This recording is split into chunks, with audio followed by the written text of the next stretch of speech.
여러분이 적어보낸 문제를 두고 말하겠습니다. 남자는 여자를 가까이 하지 않는 것이 좋습니다. 그러나 음행에 빠질 유혹 때문에 남자는 저마다 자기 아내를 두고 여자도 저마다 자기 남편을 두도록 하십시오. 남편은 아내에게 남편으로서의 의무를 다하고 아내도 그와 같이 남편에게 아내로서의 의무를 다하도록 하십시오. 아내가 자기 몸을 마음대로 주장하지 못하고 남편이 주장합니다. 마찬가지로 남편도 자기 몸을 마음대로 주장하지 못하고 아내가 주장합니다. 서로 물리치지 마십시오. 여러분이 기도에 전념하기 위하여 얼마 동안 떨어져 있기로 합의한 경우에는 예외입니다. 그러나 그 뒤에 다시 합하십시오. 여러분이 절제하는 힘이 없는 틈을 타서 사탄이 여러분을 유혹할까 염려되기 때문입니다. 그러나 내가 이것을 말하는 것은 그렇게 해도 좋다는 뜻으로 말하는 것이지 명령으로 말하는 것은 아닙니다. 나는 모든 사람이 다 나와 같이 되기를 바랍니다. 그러나 각 사람은 하나님께로부터 받은 은사가 있어서 이 사람은 이러하고 저 사람은 저러합니다. 결혼하지 않은 남자들과 과부들에게 말합니다. 나처럼 그냥 지내는 것이 그들에게 좋습니다. 그러나 절제할 수 없거든 결혼하십시오. 욕정에 불타는 것보다는 결혼하는 편이 낫습니다. 결혼한 사람들에게 말합니다. 이것은 나의 말이 아니라 주님의 명령입니다. 아내는 남편과 헤어지지 말아야 합니다. 만일 헤어졌거든 재혼하지 말고 그냥 지내든지 그렇지 않으면 남편과 화해하여야 합니다. 그리고 남편도 아내를 버리지 말아야 합니다. 그 밖의 사람들에게 말합니다. 이것은 나의 말이요. 주님의 말씀은 아닙니다. 어떤 교우에게 믿지 않는 아내가 있는데 그 여자가 남편과 같이 살기를 원하면 그 여자를 버리지 말아야 합니다. 또 어떤 여자에게 믿지 않는 남편이 있는데 그가 아내와 같이 살기를 원하면 그 남편을 버리지 말아야 합니다. 믿지 않는 남편은 그의 아내로 말미암아 거룩해지고 믿지 않는 아내는 그 남편으로 말미암아 거룩해졌습니다. 그렇지 않으면 그들의 자녀도 깨끗하지 못할 것인데 이제 그들은 거룩합니다. 그러나 믿지 않는 사람 쪽에서 헤어지려고 하면 헤어져도 됩니다. 믿는 형제나 자매가 이런 일에 얽매일 것이 없습니다. 하나님께서는 여러분을 부르셔서 평화롭게 살게 하셨습니다. 아내 된 이여, 그대가 혹시나 그대의 남편을 구원할는지 어찌합니까? 남편 된 이여, 그대가 혹시나 그대의 아내를 구원할는지 어찌합니까? 오늘도 예배하는 여러분 모두 위에 주의 은혜가 함께하고 계십니다. 상황은 참 어렵습니다.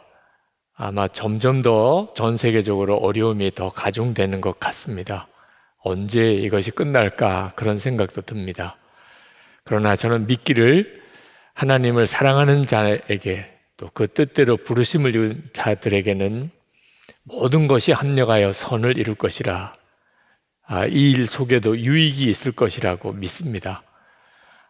우선 신천지의 실상이 드러난 것이 그것 중에 하나겠죠. 우리는 이미 신천지가 대단히 사악한 집단인 것을 알고 있었습니다. 그러나 정부도 또 언론도 또 학교도 우리 사회도 신천지의 실상에 대해서 정확하게 알지 못했고 또 알려고도 하지 않았습니다. 그런데 지금 코로나19 확산으로 인해서 신천지의 실상이 그대로 다 드러났습니다. 전율할 만한 일입니다. 하나님이 심판하시기로 작정하시면 어떤 일이 일어날 수 있겠는지를 우리가 깜짝 놀라는 눈으로 보고 있습니다. 그러나 신천지의 실상만 드러난 것 아니라고 생각도 듭니다. 더 중요하고 또 더 두려운 것이 있습니다. 그것은 예수를 믿는다고 하는 우리의 믿음의 실상도 그대로 드러나고 있습니다. 우리가 정말 예수님을 믿는 겁니까? 교회에서 모일 수 없고 성도들끼리 교제할 수 없게 될 때 그래도 예수님과는 동행하는 그런 삶을 살고 있는 겁니까? 하나님의 성전이라고 그렇게 고백했는데 정말 하나님의 성전답게 사는 겁니까? 여러분, 우리가 마지막 주님 앞에 섰을 때 그때 우리의 믿음의 실상이 정말 예수님을 믿는 게 아니라고 드러나는 것은 끔찍한 일입니다. 그래도 지금 이와 같은 때에 우리의 믿음이 점검될 수 있다는 것은 너무너무 중요합니다. 만약에 지금도 깨우치지 못한다면 우리가 그저 다시 모이기만 해서 우리 자신의 믿음의 실상을 다시 스스로 정확히 알 수 없는 상황 속에 속아서 스스로 지낸다면 그건 정말 나중에 두고두고 후회될 일이 될 겁니다. 여러분, 여러분 안에 정말 예수님으로 충분한지, 나는 진짜 예수님을 믿는 사람인지, 하나님의 성전인지 분별하는 기준이 하나 있습니다. 그것은 여러분이 예수님으로 인하여 행복한가 하는 겁니다. 우리가 예수님으로 인하여 행복한 사람이 되어지는 것은 정말 놀라운 일입니다. 주님을 만난 사람, 예수님을 정말 마음에 생명의 주로 모시고 사는 사람에게 일어나는 정말 설명하기 어려운 그런 행복감이 있습니다. 그런데 안타깝게도 예수님을 믿고도 하나님의 성전이라고 하면서도 나는 죽고 예수로 산다고 말은 하는데도 여전히 예수님으로 인하여 행복하지 않은 사람들이 있습니다. 아직 행복하지 않으니까 행복하려고 발버둥을 치는 거죠. 그 사람은 진짜 예수님을 믿고 있었던 게 아니었던 겁니다. 우리 자신이 정말 행복한 사람인가요? 우리 가족들이 압니다. 바깥에 나가서는 그렇게 훌륭한 일도 많이 하고 칭찬도 받고 또 예수 잘 믿는다고 소문도 나더라도 우리의 진짜 모습은 가족들이 평가하는 겁니다. 여러분, 여러분의 가족들은 여러분이 예수님 안에서 정말 행복한 사람이라고 그렇게 알고 있을까요? 지금 신천지의 실상만 드러나고 있는 게 아닙니다. 우리 자신의 믿음의 실상이 적나라하게 드러나고 있습니다. 고린도전서 7장 말씀은 결혼 문제와 관련된 고린도 교인들의 질문에 대한 사도 바울의 대답입니다.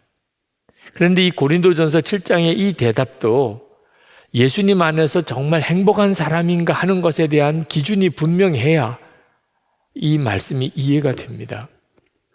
저는 지금까지 목회하면서 많은 교인들의 상담을 했습니다. 그 상담 중에 가장 많은 경우가 가정 문제고 부부 문제입니다. 부부 문제는 참 어려운 문제입니다. 2000년 전 고린도 교인들이나 지금 2000년 뒤에 지금이나 우리에게 있어서 가장 힘들고 어려운 문제는 가정이고 부부입니다. 사실 부부 문제는 참 복잡합니다.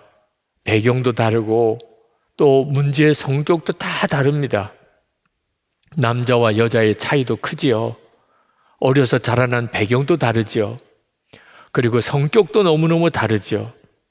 재정적인 문제, 성적인 문제, 집안의 문제, 또 부모와 자녀들과의 문제, 복잡하기 짝이 없습니다. 그러나 정직하게 말하자면 우리 부부 문제의 핵심은 행복하지 않은 남자와 여자가 만나서 서로 자기 행복하게 해달라고 철저히 이기적으로 요구하고 또 요구하면서 생긴 문제들입니다. 그래서 문제가 어렵게 되어지는 겁니다. 우리가 예수 그리스도 안에서 충분히 행복한 자가 되고 나면 전혀 아무것도 문제가 되지 않을 것들이 문제가 되는 겁니다. 성경에 보면 천국 같은 가정을 이루는 부부의 기준이 아주 명확하게 제시되어 있습니다. 남편은 아내를 예수님께서 하신 것처럼 사랑하고 아내는 남편을 예수님께 하듯이 순종하면 그 하나씩만 제대로 지키면 어느 부부나 정말 천국 같은 가정을 이루어 살게 되어 있습니다. 그런데 이 기가 막힌 말씀조차도 부부싸움의 소재가 됩니다. 당신 성경에서 읽었어, 안 읽었어? 남편을 예수님께 하듯이 순종하라고 그랬잖아. 아니, 이렇게 말하는 당신이 예수님처럼 아내를 사랑하는 거예요? 참 기가 막히죠. 예수님 안에서 행복하지 못하고 배우자에게서 행복을 요구하는 그런 사람은 세상 없는 하나님의 말씀이어도 그게 부부싸움의 소재가 될 뿐입니다. 여러분들이 이제 여러분의 문제의 본질을 알아야 합니다. 우리가 가정에서 힘든 이유, 배우자 때문 아닙니다. 부모 때문도 자식 때문도 아닙니다. 경제적인 문제도 아닙니다. 나 자신 때문입니다. 나 인정해줘. 나 행복하게 해줘. 나 이해해줘. 나 존중해줘. 끊임없이 내 욕구를 충족시키려고 하니까 가족들이 다 힘들 거고 자기 자신도 힘든 겁니다. 사도 바울이 고린도 교인들의 결혼 문제에 대한 질문을 받았습니다. 왜 그들이 그 질문을 했을까요? 고린도 교회에 무서운 핍박이 오기 시작했던 겁니다. 자, 예수를 믿으면 붙들려 가고 그리고 예수를 믿으면 죽을 수도 있는 핍박이 옵니다. 이 세상은 결국은 두루마리처럼 다 말려버리고 예수님이 재림에 오셔서 하나님의 나라가 이루어진다는 거예요. 그러면 결혼할 필요가 있겠는가? 그게 고린도 교인들이 가지고 있는 질문이었습니다. 사도 바울은 이 질문에 대해서 아주 명확한 대답을 줍니다. 결혼하라는 겁니다. 사도 바울 자기는 결혼하지 않았습니다. 독신으로 살면서 평생을 가정에 매이지 아니하고 하나님의 나라와 복음 전하는 일을 위하여 살기로 결단하고 그렇게 살았습니다. 사도 바울은 고린도 교인들이 다 자기처럼 살았으면 좋겠다고 솔직히 이야기했습니다. 그러나 사람이 다 똑같은 게 아니고 다 육신의 그런 어떤 욕정을 가지고 있기 때문에 사도 바울처럼 그렇게 독신으로 살 수 있는 사람이 참으로 적습니다. 그걸 사도 바울이 압니다. 그래서 고린도 교인들에게 결혼하라. 이유는 음행에 빠지지 않기 위해서는. 사도 바울이 2절 말씀에 말씀합니다. 그러나 음행에 빠질 유혹 때문에 남자는 저마다 자기 아내를 두고 여자도 저마다 자기 남편을 두도록 하십시오. 어떤 분은 이 말씀이 마음에 들지 않을 겁니다. 아니, 결혼을 그렇게 수준 낮은 그런 표현으로 해도 되는가? 결혼이 얼마나 소중한 것이고 아름다운 것인데. 맞습니다. 그러나 사도 바울이 이 말씀을 하는 그 배경을 이해해야 합니다. 사도 바울은 지금 신학교에서 세미나에서 결혼이 무엇인가에 대해서 강의를 하는 게 아닙니다. 사도 바울이 책을 쓰는 중에 결혼에 대해서 설명하고 있는 것도 아닙니다. 지금 사도 바울은 말할 수 없이 음란한 도시 고린도라는 도시에 살면서 계속해서 성적인 충동을 받는 그런 고린도 교인들에게 상담하면서 이 말씀을 하고 있는 겁니다. 사도 바울은 독신으로 사는 게 하나님의 일을 하기에 더 좋지만 그러나 그것 때문에 성적인 유혹을 받고 그래서 음행을 하면서 음행에 빠지게 되느니 결혼하는 게 낫다는 것입니다. 사도 바울은 한 걸음 더 나아가서 부부에게 성생활을 아주 친밀한 성생활을 적극적으로 하라고 권합니다. 3절에 보면 남편은 아내에게 남편으로서의 의무를 다하고 아내도 그와 같이 남편에게 아내로서의 의무를 다하도록 하십시오. 고린도 교인들에게는 잘못된 생각을 하는 이들이 있었습니다. 그것은 경건한 삶은 그런 어떤 성생활은 떠나는 것이라고 생각했습니다. 성경 보고 기도하고 예배드리고 전도하고 그런 일들은 아주 거룩한 삶이고, 성생활 같은 것은 아주 육신적이고 더러운 것이라고 그렇게 생각하는 사람들이 있었습니다. 금욕주의자들이죠. 사도 바울은 아니라고 말했습니다. 성은 하나님이 우리에게 허락하신 선물입니다. 부부 사이에 하나님이 주신 정말 아름다운 선물입니다. 절대로 더러운 것이 아닙니다. 이것이 성경이 말하는 가르침입니다. 그런데 사도 바울이 말하려고 하는 진정한 핵심은 모든 가정생활, 부부생활, 성생활 다 배우자가 중심이 되어야 한다는 겁니다. 자기 중심으로 생각하지 말고 배우자 중심으로 생각하고 판단하고 행동하라는 겁니다. 사도 바울이 성생활을 권리라고 말하지 않고 의무라고 말한 것에 대해서 주목해야 합니다. 이 말은 성생활도 배우자가 중심이라는 겁니다. 4절 말씀에 아내가 자기 몸을 자기 마음대로 주장하지 못하고 남편이 주장합니다. 마찬가지로 남편도 자기 몸을 마음대로 주장하지 못하고 아내가 주장합니다. 이것이 성경이 말하는 사랑입니다. 사랑은 자기 유익을 구하지 않는 것이라고 성경은 말했습니다. 예수님께서 우리를 위해서 십자가를 지신 것이 바로 이런 사랑입니다. 이 사랑을 부부 사이에 적용하라는 겁니다. 사도 바울은 기도하는 시간을 갖기 위해서 잠시 동안 부부가 금욕 생활을 할 필요가 있다고 인정했습니다. 그러나 그렇다 하더라도 그 기간이 길어지면 안 된다고 했습니다. 왜냐하면 사탄이 부부 사이에 틈탈 빌미를 주지 말라는 겁니다. 5절 말씀에 서로 물리치지 마십시오. 여러분이 기도에 전념하기 위하여 얼마 동안 떨어져 있기로 합의한 경우에는 예외입니다. 그러나 그 뒤에 다시 합하십시오. 여러분이 절제하는 힘이 없는 틈을 타서 사탄이 여러분을 유혹할까 염려되기 때문입니다. 금육기간이 길어지면 배우자 중에 누군가는 그로 인해서 허전함을 느끼고 또 그로 인해서 실족하게 될 사람이 있다는 겁니다. 그러므로 항상 그 점을 먼저 배려해 주어야 한다는 거죠. 여기서 조심할 게 있습니다. 역시 이 말씀조차도 부부싸움의 빌미를 제공할 수 있다는 겁니다. 당신 오늘 말씀 들었어? 못 들었어? 당신 성경 보았어? 못 봤어? 그러니 이제 당신 몸은 당신 게 아니야. 내 거지. 참 대책 안 서는 사람들이죠. 우리는 사도 바울이 부부관계나 성생활에 대한 어떤 지침을 주고 있는 것이 아님을 알아야 합니다. 사도 바울이 말하려고 하는 핵심은 우리가 예수님을 진짜 믿었다면 예수님으로 인하여 충분히 행복한 자고, 그렇기 때문에 우리는 항상 다른 사람을 먼저 배려하는 사람이 될 수 있다는 겁니다. 그러니 배우자 중심인 거죠. 내가 누리는 이 행복을 사랑하는 아내나 남편에게 흘려보내는 거죠. 어떻게 하면 배우자가 행복할 수 있을까? 어떻게 하면 배우자가 시험 들지 않게 할 수 있을까?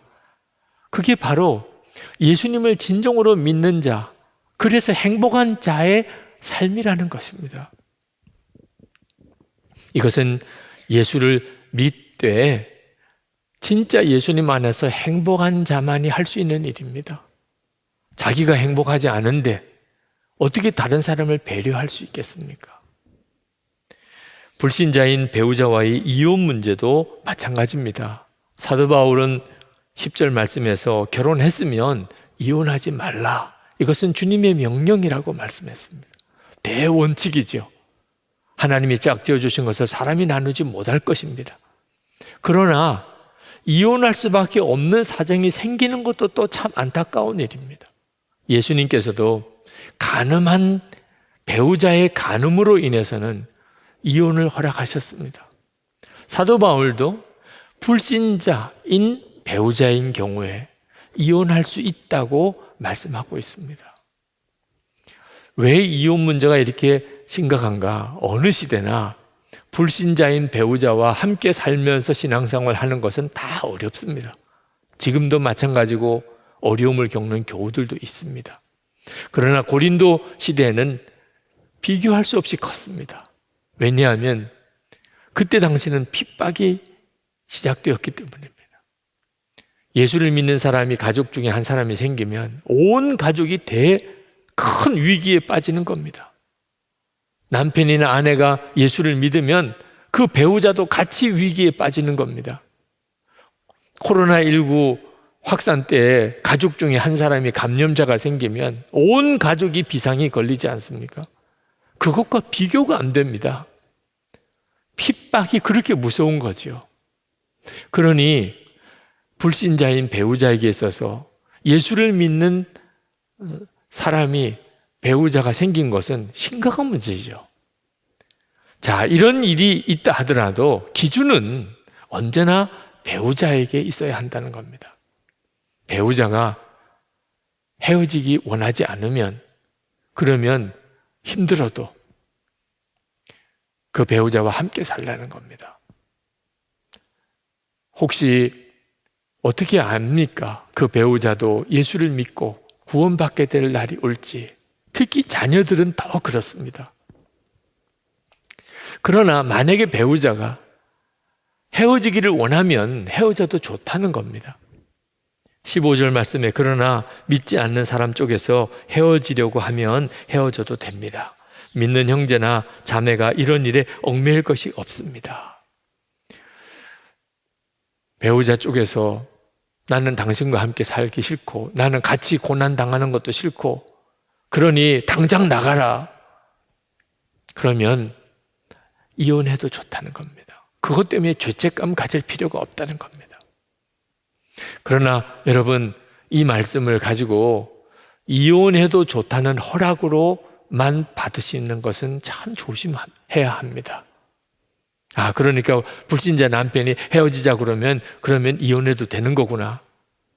동기가 내가 편하지 않은 쪽으로 동기가 있으면 그러면 그것은 이 말씀 자체를 자기 중심으로 해석하는 것이 됩니다. 혹시 알겠는가? 배우자를 구원할 수 있게 될지. 16절에 사도 바울이 마지막에 그렇게 말씀합니다. 아내 되니여 그대가 혹시나 그대의 남편을 구원할는지 어찌 압니까? 남편 되니여 그대가 혹시나 그대의 아내를 구원할는지 어찌 압니까? 평생 살다가 그저 믿지 않는 배우자 한 사람 구원하는 것으로 삶이 끝났다 하더라도 그것은 참으로 가치가 있는 일입니다. 그러니 배우자의 영혼을 귀하게 여겨 판단해야 하는 겁니다. 사도 바울이 결혼이나 이혼의 문제에 대해서 권면하는 기준은 아주 분명합니다. 이제 예수 믿고 행복한 자가 되었으니 절대로 이기적인 동기로 무슨 결정이든지 하지 말라. 배우자를 위하여 배우자에게 초점을 맞추어서 판단하고 생각하고 결정하라는 것입니다. 사도 바울은 17절에서 고린도 교인들에게 주어진 분수와 처지대로 살라고 권면합니다. 각 사람은 주님께서 나누어 주신 분수 그대로 하나님께서 부르신 처지 그대로 살아가십시오.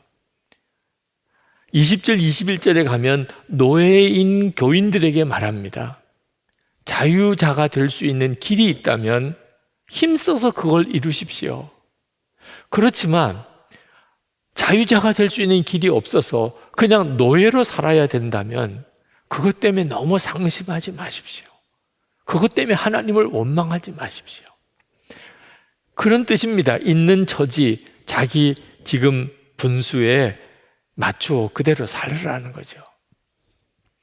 사도 바울이 이렇게 말씀하시는 것은 우리가 예수님으로 인하여 충분히 행복한 사람이기 때문에 신분이 바뀌어야 행복하고 처지가 달라져야 행복하고 환경이 달라져야 행복하다고 하는 착각에 빠지지 말라는 겁니다.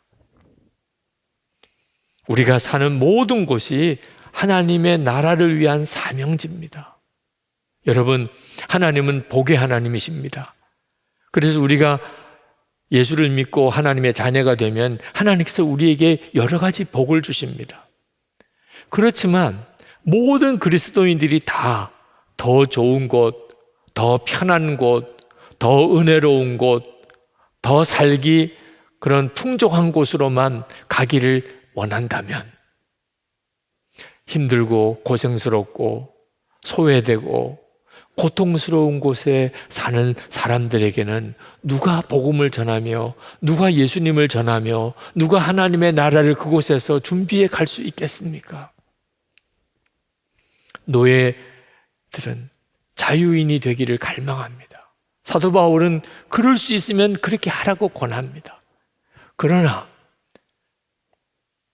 노예들에게 누가 복음을 전할 것이며 누가 하나님의 나라를 그들과 함께 이루어 가겠습니까? 누군가는 그 일을 해야 하지 않겠습니까?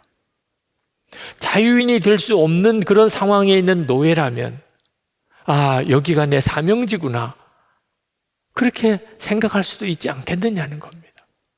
예수님이 내 안에 거하시니 나는 충분히 이제 행복하다. 여러분, 누가 진짜 복이 있는지 잘 깨달아야 됩니다. 우리 주님이 재림이 오실 때 더 잘 살아보려고, 더 많이 가지려고, 더 높아지려고, 더 은혜로운 곳에 가서 살려고 그렇게 발버둥 치다가 주님을 만난 사람과 힘들고 소외되고 고통당하는 곳에 그곳이 내 사명지라고 느끼고 하나님의 나라를 위해서 그곳에서 열심히 일하다가 주님 앞에 선 사람, 누가 더 복이 있다고 하겠습니까? 사도 바울은 우리가 자유를 얻었으나 그것은 주님의 노예가 되는 자유라고 그렇게 말씀했습니다. 22절에 주님 안에서 노예로서 부르심을 받은 사람은 주님께 속한 자유인입니다. 그와 같이 자유인으로서 부르심을 받은 사람은 그리스도의 노예입니다. 이 말씀이 좀 헷갈릴 수 있겠어요. 쉽게 표현하면 어떤 사람이 노예입니다. 그런데 그 예수를 믿었습니다. 그렇다면 그는 예수님 안에서 자유인이라는 겁니다. 어떤 사람은 자유인입니다. 그래서 그가 예수를 믿었습니다. 그렇다면 그는 예수님 안에서 그리스도의 노예라는 것입니다. 자유인이냐 노예냐 하는 것은 사실 그렇게 중요한 분별 기준이 아니라는 겁니다. 예수님 안에 있으면 노예도 자유인이고 자유인도 그리스도의 노예라는 겁니다. 노예라는 말이 좀 귀에 거슬리는 분이 있으실 겁니다. 예수 그리스도가 누군지 주님을 인격적으로 만나지 못했으니까 그런 느낌을 가지는 겁니다. 여러분이 예수님을 알고 그분이 만왕의 왕이시고 온 세상의 창조자이신 그 주님을 여러분이 알고 나면 누구나 다 그리스도의 노예가 되고 싶을 겁니다. 세상 왕 비교가 안 됩니다. 그리스도의 노예가 되고 싶지 세상의 왕이 되기를 거절하게 될 겁니다.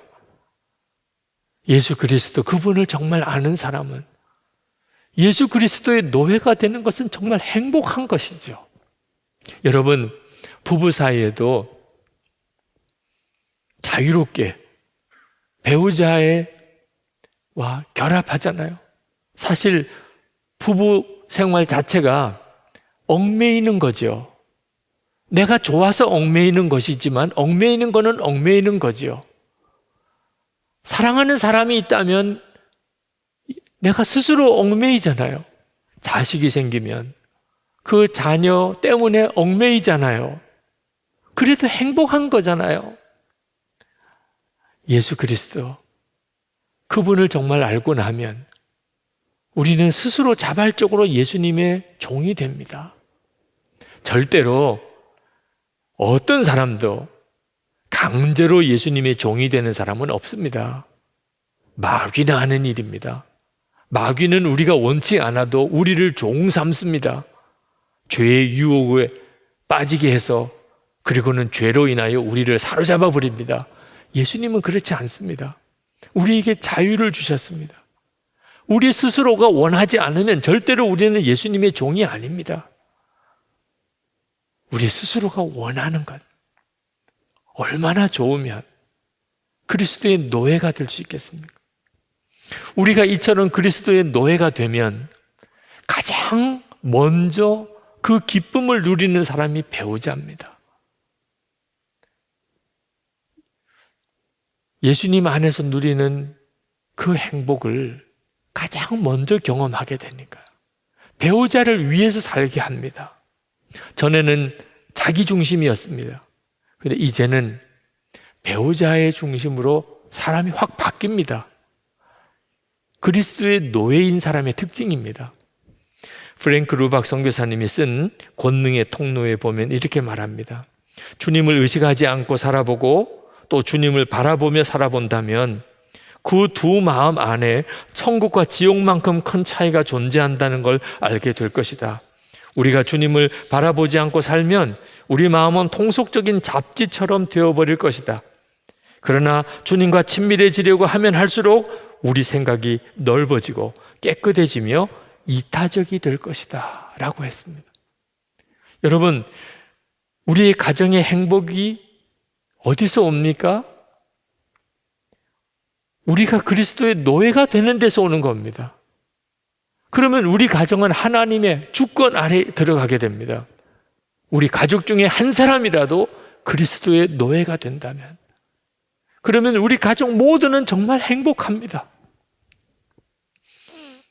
예수님께서 우리 가정을 행복하게 만드실 수 있는 겁니다. 당신의 종이 있으니까.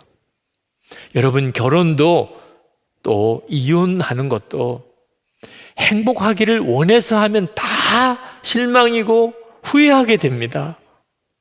결혼해서 행복하게 되는 거, 조금 더 행복해지려고 이혼하는 거, 다 헛일입니다. 행복은 오직 예수 그리스도 그분에게서만 오는 겁니다. 예수님으로 인하여 행복하니까 배우자에게 행복을 흘려보내고 가족들에게 행복을 흘려보내는 것이죠. 종이냐 자유자냐도 마찬가지입니다. 노예가 자유인이 되면 행복한가? 여러분, 속으면 안 됩니다. 여러분은 종 아니잖아요. 근데 여러분은 그래서 행복합니까? 종과 자유인이 되는 것은 행복의 조건과는 상관이 없습니다. 종이 자유인이 될 수 있다면 해야 되는 거죠. 그러나 자유인이 되니까 행복한 것은 아닙니다.